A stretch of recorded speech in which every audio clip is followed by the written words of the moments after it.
Getting on the same page financially can be difficult for couples at any time, but COVID-19 has brought a new array of concerns when it comes to spending and saving. Tonight, I talked with Mike Kojonen from Principal Preservation Services about the 3 things you should be discussing with your partner right now.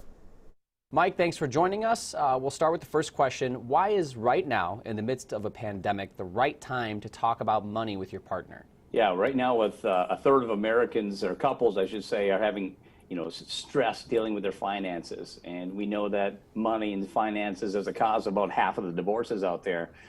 Then you add in the pandemic, and then you add in the recession, then you add in possible job loss. And if you get behind on bills, it's a very stressful time right now. So we got to tackle the issues and get together and get on the same page and be a team together to get through this. The first step, of course, is just starting that conversation, but maybe people don't know how to start it. So what would be a good question to kind of broach the topic?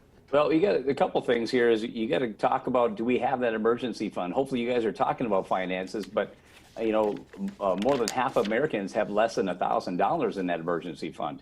And that's not really counting as an emergency fund. You should have 3 to 6 months of your expenses set aside. And so it really comes down to the basics again. You have to do that budget worksheet. I have one on my website. You can download that at principalpreservationservices.com. But you have to write down all the income coming in, all the expenses going out. But then with those expenses, categorize those as needs or wants, right? You have your necessities, you have your food, you have your gas, car insurance, mortgage, whatever it might be. But then you're going to see these expenses that you've had through the month that really weren't a necessity, that's really not causing you to build up that emergency fund. So you should take that money aside. I know it's tough. You have to discipline yourself for this year. Maybe it's for next year, right? That you have to just not have some of those extras this year to get through 2020, but next year you'll probably be able to have those again, but build that emergency fund up. Sometimes this turns into a very honest conversation where you're revealing certain things about yourself that maybe your significant other doesn't know, and one that comes to mind is debt you might have.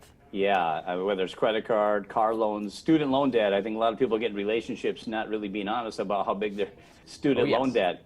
Yeah, and 2/3 of graduates last year, college graduates, graduated with almost $30,000 in student loan debt. So you have to have that conversation. Figure out, what is the amount of debt you have, because you're making the payments, but what's the terms left? How much longer do you have?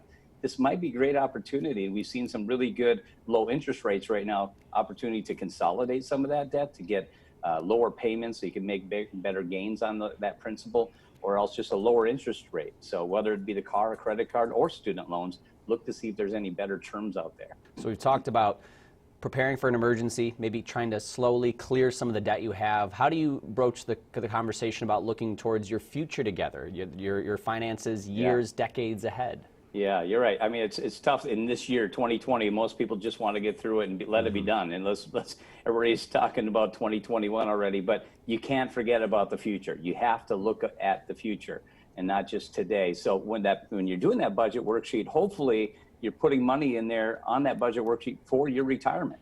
So you should be planning for your 401ks, 403bs should be on that budget worksheet, or if you're funding your IRAs or Roths, should be on there as well. You need to be planning for the future. You can't just be focusing on today. You mentioned the budget worksheet. Is that something you would suggest specifically when it comes to how should couples keep their finances on track during this pandemic? Yeah, they should. I mean, look at that. But going through that tough time, how do you keep on track? And my wife and I mean, it was a story done a few years ago on WCCO that we went through a tough financial situation over a decade ago. And so I've gone through this, and it's stressful, it's tough. What I will say is, the biggest key that we got through this is, we sat down together constantly, and probably every couple of weeks, and talked about things, how we're going to get through it. We can only do what we can do. We talked about our finances. We talked about the income or lack of income at the time, the expenses going out. And so if you can talk monthly or quarterly, that's important. But get on the same page is so important. You're going to take some fails. You're going to step back, but the key is, as long as you're constantly moving forward, and that's important. And you might have to seek help from a financial professional. Just get that outside perspective to help you along. I was just going to ask about that.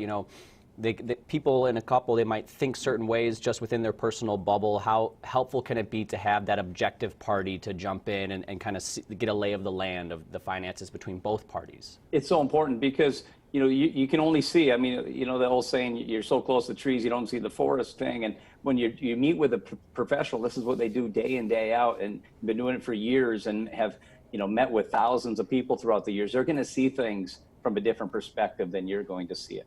And, little things about, taking money out of your 401k to pay a loan off, and just to show you the tax implications, what that could hurt you. Because some people I just want to get this debt paid off, and I'm going to take money out of my IRAs and 401ks to do that. But to show you the real numbers, why that's probably not a good idea for most people to do, is important to see those numbers instead of just, being a black and white issue that most couples see it that way.